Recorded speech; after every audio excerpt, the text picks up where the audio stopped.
In the heart of Gaza, the landscape is redrawn by conflict.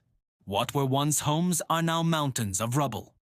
We see families, their faces etched with grief and exhaustion, sifting through the remains of their lives, searching for loved ones, for memories, for anything that remains. Children, small and bewildered, are carried through the chaos, their innocence shattered against a backdrop of smoke and ruin. The air is thick with dust and despair.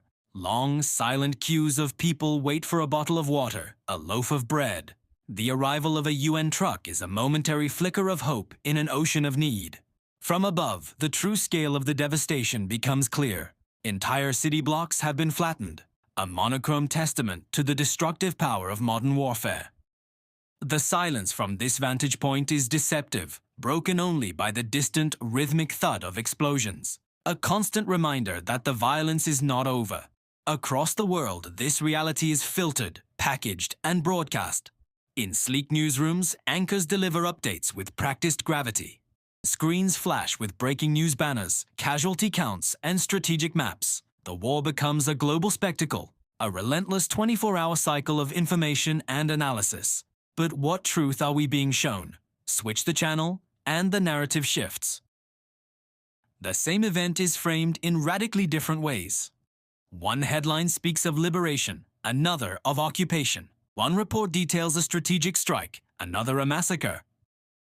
This battle for the narrative is as fierce as any on the ground, shaping public opinion and justifying actions. It's a war of words, where language is a weapon and perception is the prize. This information war is fueled by geopolitical ambitions. For decades, we've seen the speeches, the posturing from world leaders. Behind podiums draped in national flags, policies of power and dominance are declared. These are not just words, they translate into tangible military might. Aircraft carriers patrol international waters, fighter jets stand ready on their decks, and sprawling military bases project influence across continents. Behind closed doors, at tense international summits, the real game is played. Diplomats negotiate with cold precision, their body language revealing the high stakes. The world is a chessboard, and the pieces are being moved. But what are they playing for?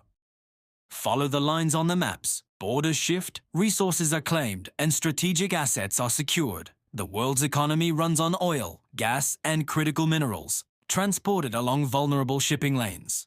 Cargo ships and oil tankers, seemingly mundane vessels of commerce, become pawns in a larger geopolitical struggle, constantly under surveillance.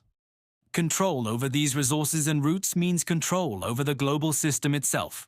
It's an age-old story of property and power, now playing out on a planetary scale with unprecedented technological force. The consequence is a palpable sense of global fear. From one capital to another, streets are filled with angry citizens. Protests erupt, met with riot police and tear gas. The unrest is a symptom of a world on edge, a world losing faith in its leaders and institutions. At the United Nations, emergency meetings are convened. Delegates argue, resolutions are vetoed, and the mechanisms designed to prevent war seem to be failing. Simultaneously, we witness a new arms race. Nations display their military hardware in grand parades, missile tests light up the sky, and the shadow of nuclear conflict, once a relic of the Cold War, looms again. The language of escalation, retaliation, and red lines dominates the discourse, pushing us ever closer to a precipice.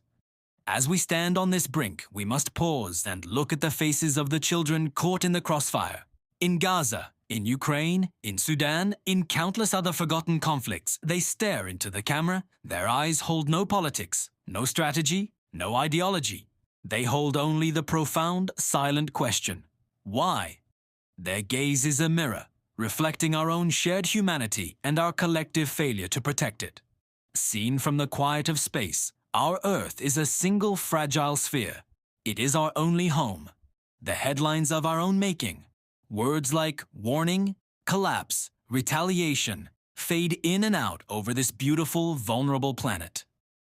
The question now is not who will win the next war, but whether humanity itself will survive it.